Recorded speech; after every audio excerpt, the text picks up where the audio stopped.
that still doesn't answer your question as to what about 2047. Now, so my recommendation is, of course, we have to carry on with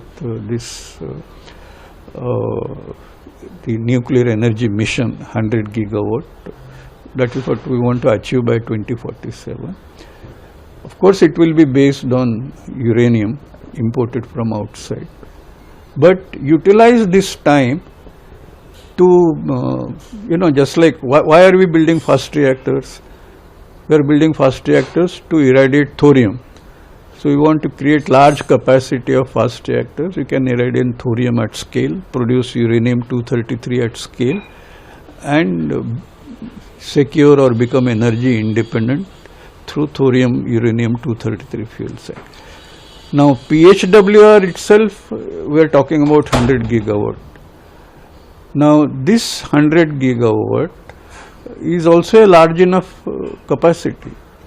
So just like one could irradiate thorium in fast reactors, we could also irradiate thorium in heavy water reactors, which we are anyway building.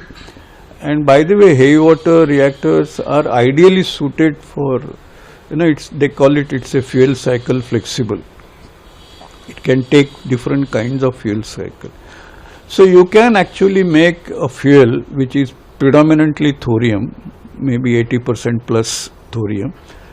You mix it with what is known as HALEU, high assay low enriched uranium, and irradiate that in PHWR. Now irradiate that means you don't have to do anything. Instead of using uranium fuel bundles, you make fuel bundles of thorium HALEU, which look identical to uranium bundles. So you have to make no change to the reactor. You have to make no change to the external configuration of fuel bundles, so handling and all remains the same. But then it makes the reactor PHWR safer. It also makes the spent fuel arising much lower because the burn-up is high. You will get 7 or 8 times more burn-up, more energy for the same quantity of fuel. So the waste arising, the so-called spent fuel arising, becomes low. You want to go through recycle, you can recycle uranium HALEU bundles just as the way when you go to third stage, you will be recycling thorium uranium into third stage. So you develop, while fast reactors are expanding, you should accelerate development of that fuel cycle, which anyway would be required, because connecting second stage to third stage, you will require this reprocessing technology. Similarly, third stage you will require a different reactor. Start developing that reactor now.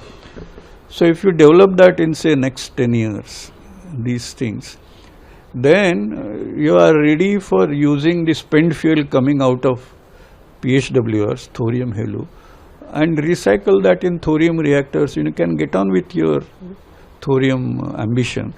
So you can complete your Viksit Bharat ambition out of the nuclear energy mission, but you are also ready to start off the thorium utilization right then. Fast reactors will grow and then it will provide additional uranium-233, which is also very important. As I said, India is not going to end in 2047 or 2070. We require continuously energy supply with progressively increasing quantities. So I think this is important, this is historic, but in as far as realizing our energy needs of Viksit Bharat, we need to accelerate and bring the thorium utilization ahead of time. And that's the